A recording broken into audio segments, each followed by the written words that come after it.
Well, I don't know, but do you guys think Ezra and Ahsoka are going to be stuck in this new galaxy? And welcome back, Desk Poppers, to another fantastic episode. So today we're going over the top 5 moments of Ahsoka. Episode 7, Parts in Madness. And make sure you stay to the very end because we'll be bringing up our juiciest conspiracy theories on what we think is going to happen in the finale next week. Yeah, penultimate episode. What do you guys think of the episode? To answer your question. Well, which was? Oh. Yeah. I think it sets up the finale pretty good. A lot of these penultimate episodes have been, for the better word, like lackluster, you know? Like They rush into the finale. Yes, okay. So then the finale is just stuffed. It's just bland. Yeah, it is. Yeah, it just feels stuffed. And now this doesn't feel rushed. Like, it feels like they got a lot of things done in this penultimate episode for them to now, like, go forward in the 47-minute episode finale. Well, let's start with number 5 on our top 5 moments of this list. With Mr. Sipo? Were you surprised to see him? I was. The voice isn't all there. It's not the same as the movie. No, it's the very same similar. person. Huh? It's literally the same person. Yeah, but it doesn't sound the same. Yeah, there was He's something he's a little off about the voice. I mean, I guess he's a lot older now. I don't know. Yeah, I was gonna say I don't know if it's just because he's older or the production in a movie versus a TV show is a little different. But there was a little bit something a little off about the voice. No, I was gonna agree with that though. I do feel like the production value is definitely way lower because we'll talk about this in one of the later moments. I'll bring it up, so stay tuned. But there's one scene in specific compared to another scene in the Star Wars movie that happened like beat for beat, and you can tell the production value was definitely up there for the movie. That's so funny that C-3PO just shows up and is like, nah, she's good. All right, and going into number 4, Anakin saying the lines from Clone Wars. You know, that was a really cool moment, just hearing beat for beat, like with the I think it was the opening scene in Clone Wars. They brought that back, so I thought that was just for like us Star Wars nerds. I feel like that was a shout out. How many times do you think Ahsoka has seen that recording? Like hundreds? She's at the point where she like knows Word for word what he's gonna say. Well, she did say that he's done 20 or more recordings of these type of videos. Do you think that she's shown Luke any of these recordings? No, I don't think so. Like, to show your dad. Like, it would be cool to see your dad before he was a monster, you know? Before he was a monster. Before he was Vader. I think that'd be really cool. And I mean, if Ahsoka hasn't shown Luke yet, I feel like that'd be a pretty asshole kind of move. Based on everything we've seen of Luke so far in every Star Wars adaptation, I don't think he's seen these recordings. It hasn't ever been brought up or mentioned by him at all, like once. You know what's crazy too? She said that was the last recording he ever did. I'm like, bro, how hard is it to do a recording? So do you think she's seen every recording hundreds of times, or just she one? probably has ones that like she goes back to more often than others. Yeah. So the number 3 moment I would say was Thrawn learning who Ahsoka's master was, and also pretty much comparing them, that saying they're both unpredictable. So he's gonna have to like be more strategic with his moves. That was a good scene.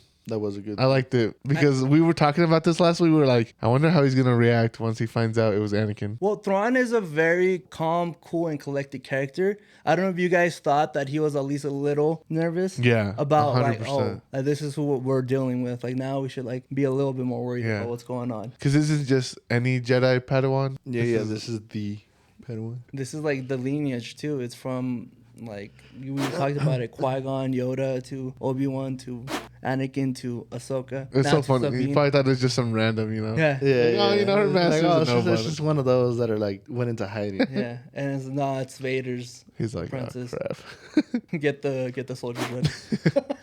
Which ones? All of them. Number 2 for me was Ezra using Force karate. It was very badass, but to hark back to something that I said in the previous episode, the production value definitely was noticeable though. When Kylo Ren he also did the whole, he stopped the lightsaber from coming in when he was fighting Rey. And the I blaster. rewatched that, dude. The production value compared to this, it's noticeable. Yeah, it's very noticeable. It's very noticeable. But it was so badass. I thought it was really cool. So the actor for Ezra, Iman Esfandi, his facial acting is really good. He just gives Ezra this like... He gives Ezra this extra dimension to his character. Yeah, like his faces are just so funny, bro. And I do think we have a new Space Jesus. I think Obi-Wan is losing his title as Space Jesus.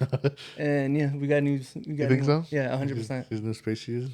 I just thought it was funny because Ezra was like, "Oh, I don't need the blaster right now. I got the Force." And then like 10 Yeah. seconds later, he's like, "Pew pew," and I just Oh started yeah, shooting. when he takes down a night trooper and he just grabs his blaster. I'm like, and then I just started blasting. and I just I started just started blasting. blasting. He's probably like he noticed that he couldn't.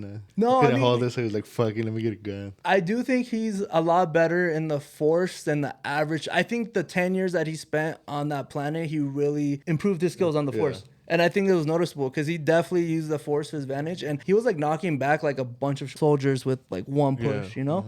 So I think he's a lot stronger in the Force. I don't know how strong he is in lightsabers and all that, but I definitely do think out of most people, he's probably like above average. Yeah, I think he's up there with Vader. I don't think he can like control. Like it would be badass if he could do the whole ship thing where he like pulls the Like ship pulls back. it in. I don't know if he's that strong. I don't know if like it might be controversial to say he's as strong as Vader when it comes to the Force because Vader was strong. Yeah. He lost a lot of the lightsaber skills, but his power, he just overpowered people. We do have some honorable mentions before we get to the number one moment in Ahsoka.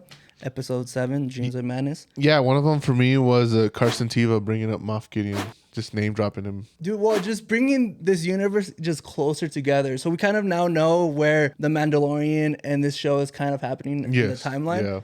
yeah. So him bringing up Moff Gideon and then them still scoffing at him, going like, well, that was just like a one Yeah, they were time just, like, isolated. that big of a deal. Yeah. Isolated incident that has nothing to do with like the universe.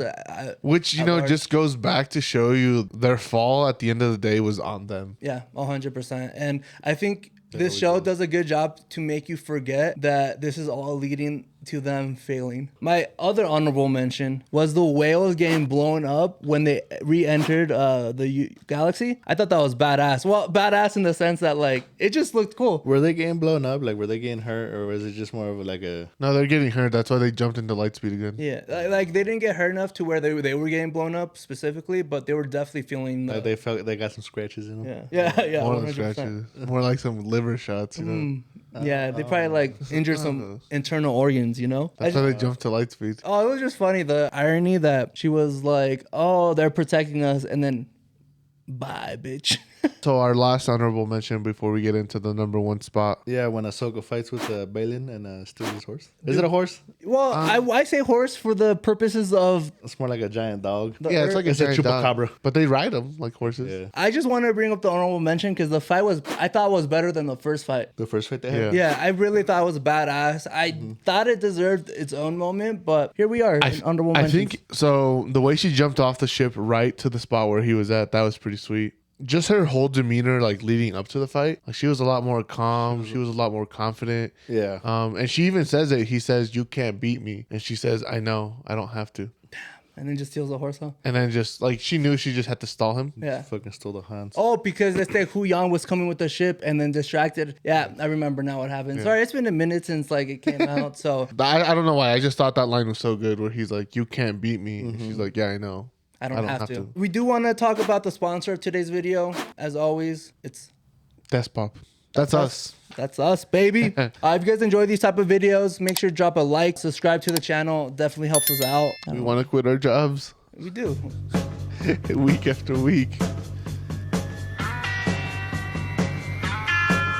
So the best moment of this episode obviously has to go to the reunion. Dude, the reunion between all of them together, coming together, Ezra seeing Ahsoka for the first time in a long time. Yeah. Sabine, the scene where she goes like, "Oh, you're alive. I thought you were dead." And Ezra's like, "You thought she was dead?" Yeah. Like, you didn't even like tell you me. couldn't even like give me a little hint that you thought she was dead or something. Yeah, like Sabine was really quiet, and she still hasn't told them about Thrawn yet. No. Yeah. So, or how she got there in the first place. So, I think I don't know what's gonna happen with all that, but she's definitely being a little sketch. She's being a little sneaky. I've got a little theory on that. Oh, are we going into our conspiracy? Well, you're on the topic of it. I think Sabine is gonna switch sides. You know what? Onto Thrawn's side? Yes. This is a great time to transition to our conspiracy theories. I know this is what y'all been waiting for. We're gonna talk about what we think is gonna happen in the finale. To counter that point, I think Shin is switching sides. The Yeah. little crazies. Yes, I think I think I think Ahsoka has Sabine, and I think Ezra's gonna take Shin as a apprentice, You as think a so? Padawan. Yeah, I just think that Sabine is gonna look at everything and just realize that maybe the way of the Jedi isn't for her, and maybe Thrawn has a point. I don't know. I think Sabine is gonna switch sides, and I agree with that. Also, that I think Shin is gonna be taken on as an apprentice. I think that's more realistic than Ren going over. what Shin coming over? Yeah. Yeah, I don't see Sabine switching. Well, what I see, what if Ezra is now friends with Thrawn? Like, what if they're together? That's one of those things where they need to be at least foreshadowing it a little bit. a little bit. A little bit, like show some of those naughties in the background, like helping out or like pulling up to the Yeah. Oh, like you see one like in the background, just like near the Pulling ship up. or something. yeah, because that would be a plot twist to like an old plot twist. Like Ren has to kill him now. Oh, Ezra, ooh, that'd be crazy. The fight, I don't think Sabine could take on Ezra. She could barely take on Shin, and she didn't. I do think as well. So Ezra's been mentioning a lot about going home, like a lot. I think you hit that on the head last week. Because that was one of your theories last week, and we made it into a TikTok I about. said it. I don't You even remember did. the TikTok. This is Me? you literally just posted it a couple days ago. Me, I said it. Yeah, Oh, about I thought you were putting it about I was like, no what I about starting a new story in a new galaxy. Yeah. Oh, yeah. We did yeah. hit it on the head about that. And then it just like it's it's hinted at this episode, but I was like, oh, they wouldn't just hint at it for no reason. Like, Yeah, like why bring up? Oh, I'm gonna finally go home. Oh, we're about to go home. For them not to go home, like Yeah. they just been like that's foreshadowing, and in Yeah. the worst way possible because he just keeps bringing it up. Yeah, So- and Thrawn brings it up too because when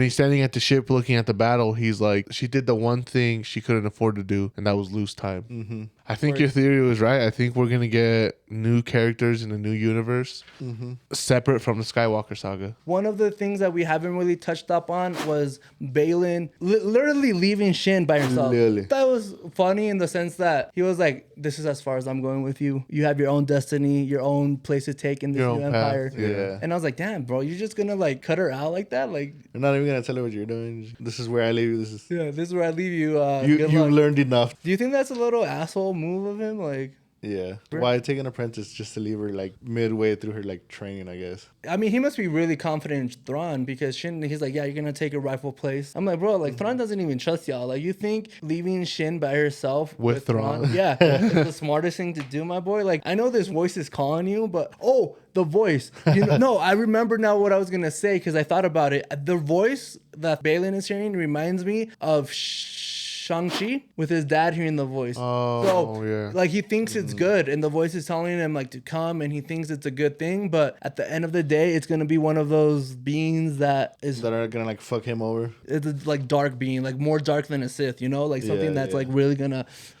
in the ass. I don't know. It No, gave I know me what you mean. Shang-Chi vibes. Yeah, that seems. I like that. I do like that you thought Ezra was that he's working with Thrawn. Yeah. There is one little foreshadowing when Ezra looked really sad when Sabine was like, "Oh yeah, I'm Ahsoka's apprentice." Yeah, and he was like, "Oh really? Like what? He seemed kind of disgusted by he's it. like, Like, you? You, Yeah, you, like You of all soldier people? boy." Yeah, he was really surprised. Do you think that has because sometimes they can put something in the episode and it never gets a payoff and we never hear about it again. But Yeah. that I felt like they Really emphasize that. Yeah. That part. I think that maybe we don't see it like right away pay fruition, but maybe it gets the wheels turning in Ezra's head. Like maybe it starts, giving him second thoughts on things and Ahsoka and just Sabine as a person. That's all it takes. It just takes a little bit to get that spark yeah. going. to get the wheels- Sith the wheels and turning. the dark side to come and consume you. Yeah. As we saw with Anakin. All right, guys. Well, that was our review of Part 7 of Ahsoka, Dreams and Madness. Yes, sir. Let us know what your thoughts and predictions are for the last episode. And let us know, what do you think of Ahsoka as a whole? We'll see you guys next time. Deuces. Adios.